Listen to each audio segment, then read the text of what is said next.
नाज़रीन, सराड़ी में ॻोठाणनि पुलिस ऐं बांसरनि जे मुबैना ज़्यादतियुनि ख़िलाफ़ एहतिजाजी मुज़ाहिरो कयो आहे। तफ़सील हिन रिपोर्ट में। सराड़ी थाणे यद ॻोठ खुदा बख़्श खोसो जा रहवासियुनि बांसर ऐं पुलिस जे मुबैना ज़्यादतियुनि ख़िलाफ़ एहतिजाजी मुज़ाहिरो कयो। उन मौके ते ॻोठाणनि धरती टीवी सां ॻाल्हाईंदे चयो त अंगण अची असांखे धमकियूं ॾिया ॼनि। अला बश को फौजी रिटायर रिटायरी जे पैसे ते मना माण्हू पियो मारे, खून पियो करे। निजाम मास्तर मास्तरी जे पैसे ते नौकरी ते मना बावर करे गरीबन खे तपाए थो, तड़फाए थो बेगुनाह। उन्हनि जे लाइ न्याणियूं आहिनि।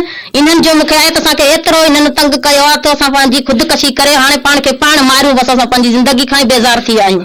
असांखे पूरो पूरो इन्हनि मां ख़तरो आहे। मुंहिंजे घर वारे जो ऐं मुंहिंजे औलाद जो ज़िम्मेवार आहिनि। को ॿिन खां मूंखां लॻी न पोइ बि ही ज़िम्मेवार आहिनि, छो जो ही घर वेठे मूंखे धमकियूं ॾेई विया आहिनि। पुलिस वटि वियासीं, उन्हनि चयो असां डीज़ल लाइ असां 1000 डीज़ल जो ॾिनोसीं।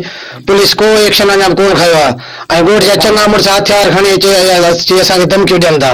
चए असां तव्हांखे मारे असां तव्हांजी ॿिनि ते कब्ज़ो कंदासीं। जे कब्ज़ो था कनि त खाता त असां वटि आहिनि, कहिड़ा उन्हनि वटि खाता आहिनि। ज़बरदस्ती कब्ज़ो था कनि ऐं चवंदा मुक़ाम असांजे नाले ते आहे ऐं मुक़ाम को बि खाते मुक़ाम असांजे खाते में आहे। हिते आया धमकी हथियारनि सां, हथियार हितां निकिरी विया। मूंखे चयो पंहिंजे पुट जी अचण मालिकी कजां। मां हुते ई पातुसि पुटनि समेत माना हथियारनि सां गॾु फुलूं बंदूकूं कुहाड़ियूं आहिनि।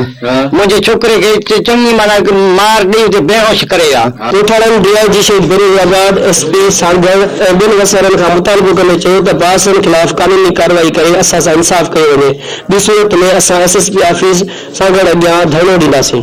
कैमरामैन इलाही बख्श टालपुर सां गॾु असद ज़रदारी, धरती टीवी न्यूज़।